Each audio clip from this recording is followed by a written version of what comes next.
আসসালামু আলাইকুম প্রিয় ফুটবল ফ্যান্স। আরও একটা সেপ্টেম্বর ইন্টারন্যাশনাল ব্রেক এবং আরও একবার লিওনেল মেসি বা আর্জেন্টিনার ম্যাচ এবং আরও একবার ফুটবল ফ্ল্যাগের বিশেষ আয়োজন এবং এই ম্যাচটা আর্জেন্টাইন ফ্যানদের জন্য আরও বিশেষ হওয়ার কথা, কারণ ঘরের মাঠে বিশ্বকাপের আগে সম্ভবত আর্জেন্টিনার শেষ ম্যাচ এবং সম্ভবত ঘরের মাঠে লিওনেল মেসির শেষ কিংবা শেষের একটা শুরু হতে পারে। লিও মেসি নিজে ব্যাপারটা নিয়ে মাত্র কিছুদিন আগে কথা বলেছিলেন তিনি এখন পর্যন্ত জানেন না যে বিশ্বকাপের পরে তিনি ঘরের মাঠে আর কোনো প্রীতি ম্যাচ খেলবেন কিনা। তবে প্রতিযোগিতামূলক ফুটবল, বিশেষ করে বিশ্বকাপ বাছাইয়ে নিজের ঘরের মাঠে লিওনেল মেসির আনঅফিসিয়ালি লাস্ট ম্যাচ হিসেবেই কিন্তু এটা সকলে দেখছে। শুধু ব্যাপারটা আপনি বলছি না, এমনকি আর্জেন্টাইন ফুটবল অ্যাসোসিয়েশন ভক্তরা, আর্জেন্টাইন নিজস্ব বা তাদের দেশের ভক্তরাও কিন্তু ব্যাপারটা এভাবেই দেখছে। একটা শেষের শুরু এখান থেকে, জানি খারাপ লাগবে, তবে এটা মেনে নিতে হবে, এটাই কঠিন বাস্তবতা। এই মুহূর্তে ভেনেজুয়েলার বিপক্ষে সামনে যে ম্যাচটা রয়েছে সেই ম্যাচটাকে কেন্দ্র করে লিওনেল স্কালোনি তার রণকৌশল সাজাচ্ছেন। স্টার্টিং লাইন আপটা কেমন হতে পারে সেটা নিয়ে মূলত আলোচনা করব। গোলকিপার হিসেবে ফার্স্ট চয়েস হিসেবে বড় মতো এমি মার্টিনেজ আছেন। সেন্টার ব্যাক হিসেবে ডিফেন্সে দুজন ক্রিস্টিয়ান রোমেরো এবং নিকোলাস ওটামেন্ডি আছেন। রাইট ব্যাক পজিশনে নাহুয়েল মলিনা, খুবই ক্রুশাল একটা পয়েন্ট এখানে। আপাতত ফার্স্ট চয়েস হিসেবে নাহুয়েল মলিনা আছেন। লেফট ব্যাক পজিশনে নিকোলাস তাগলাফিকো, তিনি যদি ফিট থাকেন তিনি ফার্স্ট চয়েস, এবং এটা খুব স্বাভাবিক ব্যাপার যে তাগলাফিকোই সম্ভবত স্টার্ট করছেন।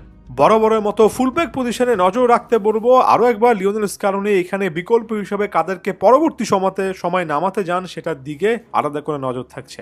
মিডফিল্ডে অনেকটা একটা নির্দিষ্ট সেট আপ আছে। রড্রিগো ডি পল রাইট মিডফিল্ডে খেলবেন। সেন্টার মিডফিল্ডে একটা পজিশনে এনজো ফার্নান্দেস না থাকায় লিয়ান্দ্রো পারেদেস যে থাকবেন এটা মোটামুটি নিশ্চিত। বাকি একটা পজিশনে অ্যালেক্সিস ম্যাকঅ্যালিস্টার নাকি জিওভানি লো চেলসো, এই সিদ্ধান্ত এখন পর্যন্ত স্কালোনি নেননি। অর্থাৎ এখানে একটা ডাউট আছে, দিন শেষে ম্যাকঅ্যালিস্টার কিংবা জিওভানি লো চেলসোর মধ্যে যে কোনো একজন থাকতে পারেন।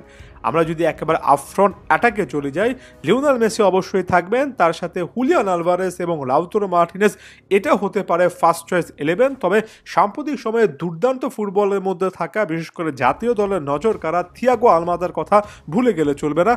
শেষ পর্যন্ত হুলিয়ান আলভারেস এবং লাউতারো মার্টিনেজের মধ্যে যে কোনো একজনকে স্যাক্রিফাইস করে, যেটা এই মুহূর্তে লাউতারো মার্টিনেজের কথা বলা হচ্ছে, সেক্ষেত্রে লেফট সাইডে থিয়াগো আলমাদাকে নামানো হতে পারে, অথবা আপনি মিডফিল্ডেও থিয়াগো আলমাদাকে দেখতে পারেন।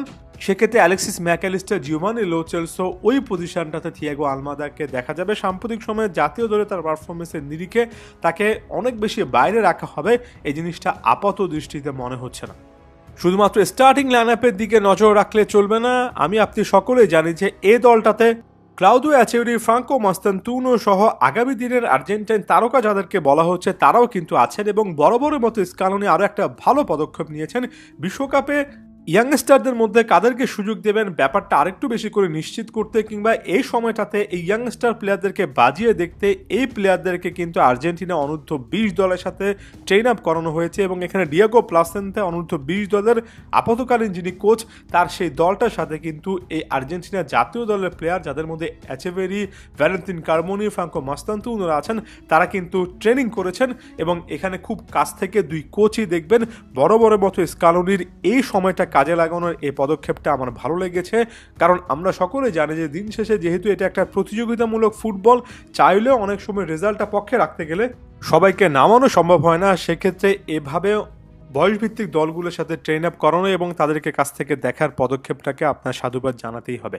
আর্জেন্টিনার জন্য এগুলো ডু অর ডাই ম্যাচ নয়, বরঞ্চ আমার কাছে মনে হয় বিশ্বকাপে একেবারে যে ফাইনাল পাজল, অর্থাৎ স্কোয়াডটা কেমন হবে, যে অল্প কয়েকটা স্পট বাকি রয়েছে সেখানে কোন প্লেয়ারদেরকে নেওয়া হবে, বিশেষ করে আমি ফুলব্যাক পজিশনের কথা বলছি, ডিফেন্সের কথা আমি বলবো, ডিফেন্সিভ মিডফিল্ডের কথা বলবো, এই পজিশনগুলোতে আসলে কোন প্লেয়ার ফাইনালি সিলেক্টেড হবেন সেটার জন্য এই ম্যাচগুলো একেবারে ড্রেস রিহার্সেল টাইপের ম্যাচ। অর্থাৎ বিশ্বকাপে আর্জেন্টিনা কোন স্কোয়াড নিয়ে যাবে ফাইনালি সেটা বোঝার জন্য এই ম্যাচগুলো আপনার দেখতে হবে।